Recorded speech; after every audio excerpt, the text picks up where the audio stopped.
अस्सलाम वालेकुम dear students, मैं हूं एहतिशाम इदरीस। बेटा लास्ट प्रीवियस लेक्चर में हमने कुछ केमिस्ट्री की बेसिक डेफिनेशंस पर बात की थी। आज हम मज़ीद बेसिक डेफिनेशंस को डिस्कस करेंगे। तो फर्स्ट आज हमारी डेफिनेशन है मॉलिक्यूल की। तो मॉलिक्यूल्स हमारे पास क्या होते हैं? जब हमारे पास एटम्स केमिकली कंबाइन हो तो वो सब्सटेंस का स्मॉलेस्ट यूनिट फॉर्म करते हैं। वो स्मॉलेस्ट यूनिट किसी भी पार्टिकुलर मैटर का नेचर में एग्जिस्ट करता है फ्रीली, जो कि कंपोज्ड हो लाइक और अनलाइक एटम्स से, और उसकी तमाम प्रॉपर्टीज कैसी हों जैसी उस पार्टिकुलर सब्सटेंस की।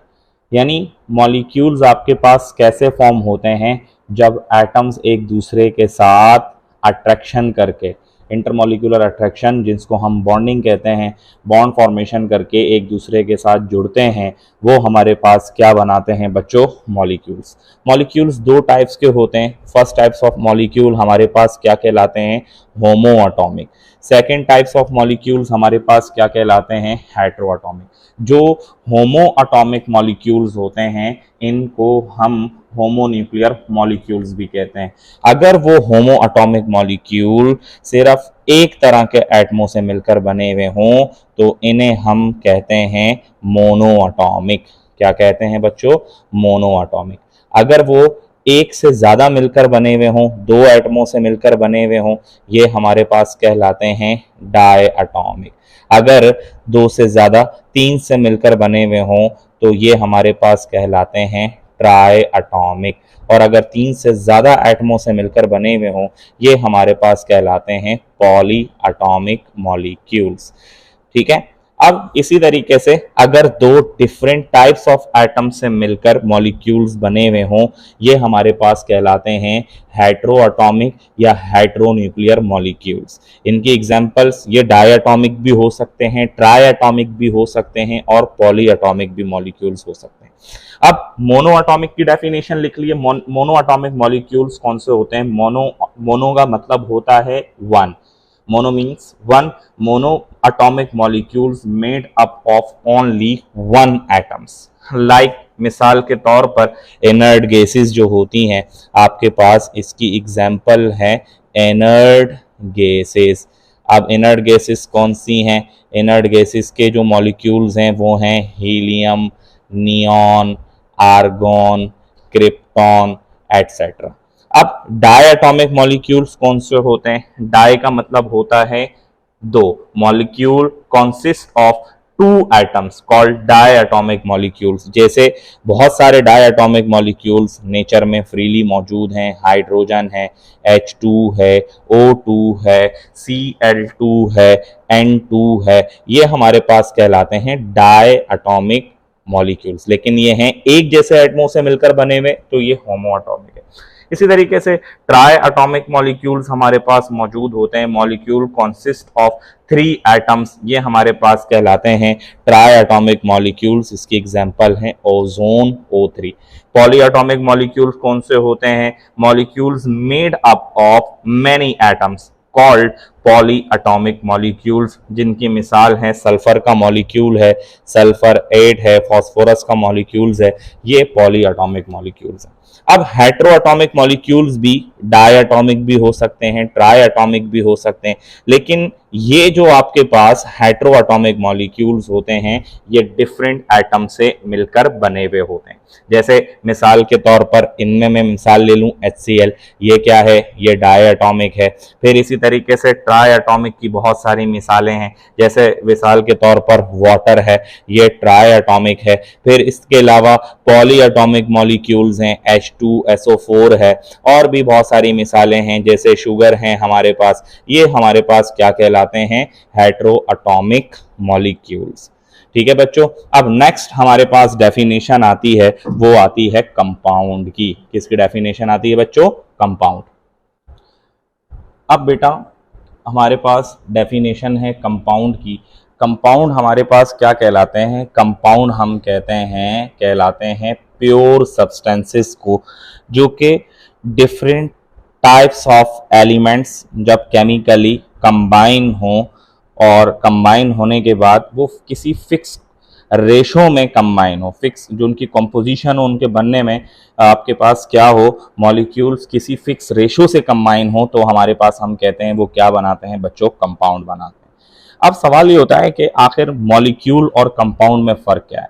मॉलिक्यूल्स हम कहते हैं जब मॉलिक्यूल्स एक दूसरे के साथ बॉन्डिंग में फोर्सेस ऑफ अट्रैक्शन की वजह से एक दूसरे के साथ कंबाइन होते हैं तो हमारे पास क्या कहलाते हैं, मॉलिक्यूल।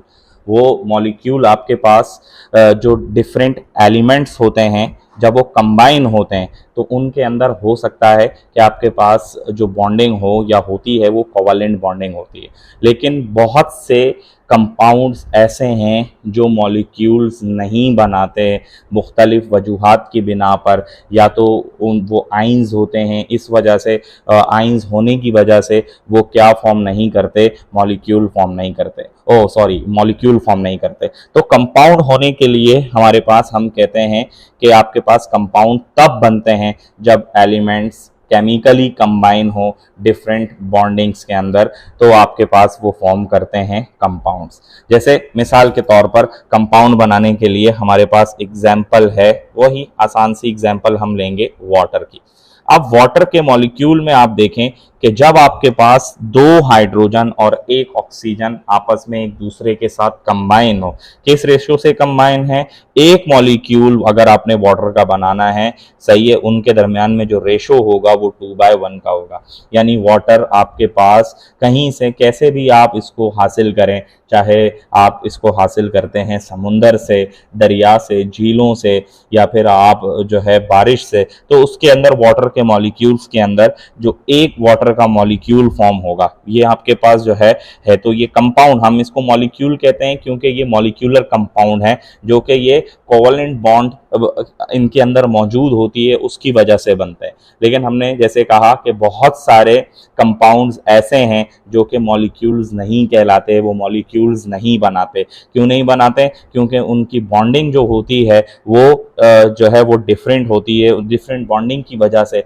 हम उन्हें क्या कहते हैं, उनके कंबाइन होने का रेशो होता है वो डिफरेंट होता है, ठीक है। उनकी फिक्स कॉम्पोजिशन की वजह से हम क्या कहते हैं, ये हमारे पास क्या कहलाते हैं बच्चों, कंपाउंड कहलाते हैं। जैसे बहुत सारे आयोनिक कंपाउंड हैं, सोडियम क्लोराइड है, इसके अंदर आप देखते हैं तो दोनों के कंबाइन होने का रेशो है वो आपके पास क्या होता है, 1/1 का रेशो।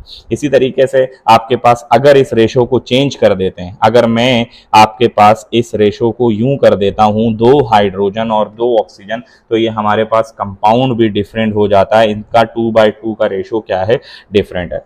अब कोई भी कंपाउंड आपके पास बनता है, अब देखें किसी भी कंपाउंड को लिखने के लिए आप क्या बनाते हो, उसके लिए फॉर्मूला। जैसे किसी भी एलिमेंट को हम बार बार उसका नाम नहीं लिखते, हम उसके लिए एब्रिविएशन देते हैं जिसको हम क्या कहते हैं, सिंबल्स। इसी तरीके से आपके पास किसी भी कंपाउंड को लिखने के लिए हम लोग जो एब्रिविएशन देते हैं वो हमारे पास कहलाता है फॉर्मूला। क्या कहलाता है बच्चों, फॉर्मूला। फॉर्मूला हमारे पास क्या होता है, सिंबल्स ऑफ एलिमेंट।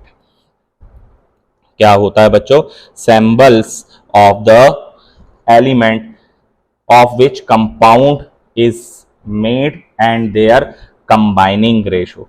यानी आप लिख लें सिंबल्स ऑफ द एलिमेंट होता है और साथ ही साथ एलिमेंट का आपस में कंबाइनिंग रेशो जो होता है ये आपके पास क्या बनाता है, सही है, कंपाउंड का फॉर्मूला बनाता है।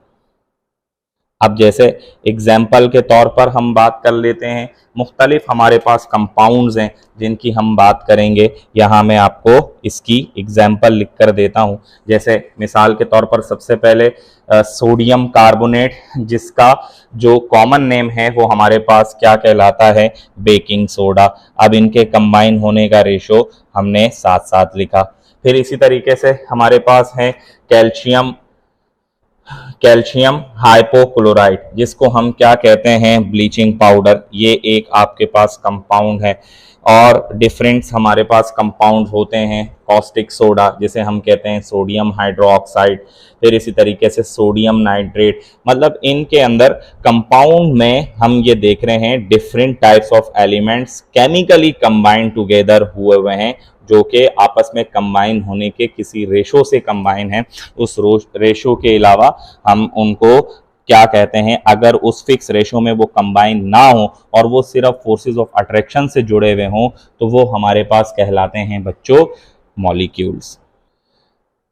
अब बेटा हम बात करेंगे किस चीज़ की, जब हम कंपाउंड्स की बात करते हैं तो कंपाउंड्स में भी आप उनके मासेस को फाइंड आउट करते हैं। जब एटम्स केमिकली कंबाइन होते हैं, फिक्स रेशो में कंबाइन होते हैं, तो कंपाउंड्स बनाते हैं। कंपाउंड्स को हम लोग जिस शॉर्ट हैंड एब्रीविएशन मेथड में लिखते हैं, बार बार उनके नाम नहीं लिखते, जैसे कैल्शियम कार्बोनेट, कार्बन डाइऑक्साइड, तो हम उनका जस्ट सिर्फ जो एलिमेंट का सिंबल होता है और उसके साथ उनका कंबाइन होने का रेशो होता है, उसकी सिंबॉलिक रिप्रेजेंटेशन में, उन एब्रीविएशन में, सबस्क्रिप्ट में उनको जाहिर करते हैं।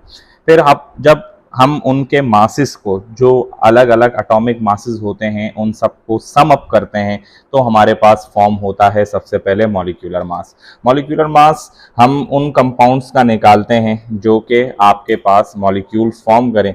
जैसे मिसाल के तौर पर हम बात कर लेते हैं कार्बन डाइऑक्साइड की। अब इसका मॉलिक्यूलर मास फाइंड आउट करना है तो बहुत आसान है। कार्बन का कितना होता है एटॉमिक मास यूनिट या mass number 12 multiply by 1 plus oxygen का कितना होता है 16 मल्टीप्लाई बाय 2, 12 1 ज़ा 12, 16 2 ज़ा 32, तो ये कितना हो गया 44 एटॉमिक मास यूनिट। हमने लास्ट क्लास में आपसे जैसे डिस्कस किया था कि हमने एक स्टैंडर्ड रिलेटिव एटॉमिक मासेस का यूनिट बनाया है जिसको हम क्या कहते हैं एटॉमिक मास यूनिट। इसमें हम मासेस को क्या करते हैं मेजर करते हैं। अगर आपने कार्बन डाइऑक्साइड के एक मॉलिक्यूल का मास ग्राम में मेजर करना है तो आप क्या करें, इसी 44 को आप मल्टीप्लाई कर दीजिए। किससे मल्टीप्लाई कर दीजिए, जो एटॉमिक मास यूनिट की वैल्यू है, जो कितनी होती है एक एटम के लिए 1.6 एक्सपोनेंट माइनस 24 ग्राम। तो आपके पास इसका मास जो है वो किस में आ जाएगा, ग्राम में आ जाएगा। फॉर्मूला मास हमारे पास क्या होता है बच्चों, फॉर्मूला मास हम कहते हैं जब आपके पास ऐसे कंपाउंड्स जो आपके पास मॉलिक्यूल्स फॉर्म नहीं करते, वो आपस में एक दूसरे के साथ 1/1 रेशो से कंबाइन होते हैं, जिसे हम कहते हैं उनको आयोनिक कंपाउंड्स। आयोनिक कंपाउंड्स में क्या होते हैं, जब आइंस जो आपके पास बॉन्डिंग फॉर्म करते हैं उनके अंदर मौजूद होती है आयोनिक बॉन्ड। आयोनिक बॉन्ड जब मौजूद होती है तो उसमें आइंस फॉर्म होते हैं। दो तरह के आइंस होते हैं, positive ion, negative ions. Positive ions को नेगेटिव आइंस ने घेरा हुआ होता है, नेगेटिव आइंस को पॉजिटिव आइंस ने घेरा होता है, और उन्होंने एक जाल सा बनाया हुआ होता है जिसे हम कहते हैं क्रिस्टल लेटिस। और उस क्रिस्टल लेटिस के अंदर जो आइंस हैं वो एक दूसरे के साथ 1/1 फिक्स कॉम्पोजिशन या रेशो में कंबाइन होते हैं। तो आपके पास हम जब उनका फॉर्मूला मास निकालते हैं ये भी बिल्कुल वैसे ही फाइंड आउट होता है जैसे हम मालूम करते हैं किनका मास, जो हमारे पास मॉलिक्यूलर मास होते हैं। जैसे मिसाल के तौर पर NaCl की बात कर लेते हैं बच्चों, सोडियम क्लोराइड हमने लिखा। अब हमने इसका जो है वो फॉर्मूला मास मालूम करना है तो हम कैसे मालूम करेंगे, 23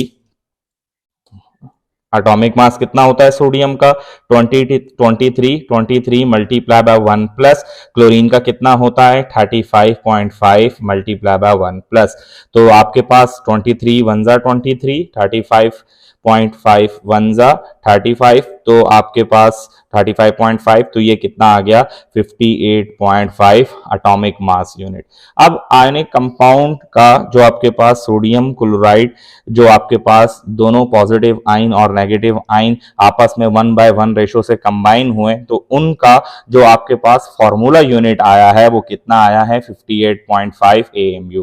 अगर आप इसको ग्राम में निकालना चाहते हैं तो उसी तरीके से आप क्या करें, इसको 1.6 एक्सपोनेंट माइनस 24 से मल्टीप्लाई कर देंगे तो आपके पास इसका मास ग्राम में आ जाएगा। फिर इसी तरीके से जो आपके पास एटॉमिक मास, मॉलिक्यूलर मास और फॉर्मूला मास जो होते हैं, इनको आप एक स्टैंडर्ड फिक्स वैल्यू होती है, ठीक है, जब उनके एटमों को गिने, इतना गिने कि उनकी तादाद कितनी हो जाए 6.02 एक्सपोनेंट 23, जो कि हमारा अब अगला नेक्स्ट टॉपिक बनेगा जो कि मोल की तरफ जाएगा। उससे पहले हम बात करेंगे मोलर मास की, तो आपके पास जो भी atomic mass, molecular mass, formula mass या आयोनिक मास, उसको जब आप ग्राम में जाहिर करते हैं तो आपके पास वो क्या कहलाता है, molar mass of the substance. अगर मैं बात करूं कि भाई कार्बन डाइऑक्साइड का आपने मोलर मास जो है वो फाइंड आउट करना है, तो आप कैसे फाइंड आउट करेंगे, आप लिखें कार्बन डाइऑक्साइड, इसी तरीके से लिखें 12 multiply by 1 plus 16 multiply by 2, तो आपके पास कितना हो जाएगा, 12 प्लस 16 2 ज़ा 32, ये हो गया कितना, 44 ग्राम पर मोल। ठीक है, ये इसका यूनिट होता है। मोलर मास का जो यूनिट होता है वो हमारे पास क्या कहलाता है बच्चों, ग्राम पर मोल। इसी तरीके से अगर आप वाटर का फाइंड आउट करना चाहते हैं तो वो भी बहुत आसान है, 1 multiply by 2 plus 16 multiply by 1 2, और यहां पर आपके पास कितना हो गया 16, तो ये हो गया 18 ग्राम पर मोल। तो बेटा आज के लिए इतना ही, इंशाल्लाह नेक्स्ट क्लास में हम मॉलिक्यूलर मास, फार्मूला मास और मोलर मास की एग्जांपल्स के ऊपर प्रैक्टिस करेंगे। अल्लाह ताला आपका हामी और नासिर हो। अल्लाह हाफिज।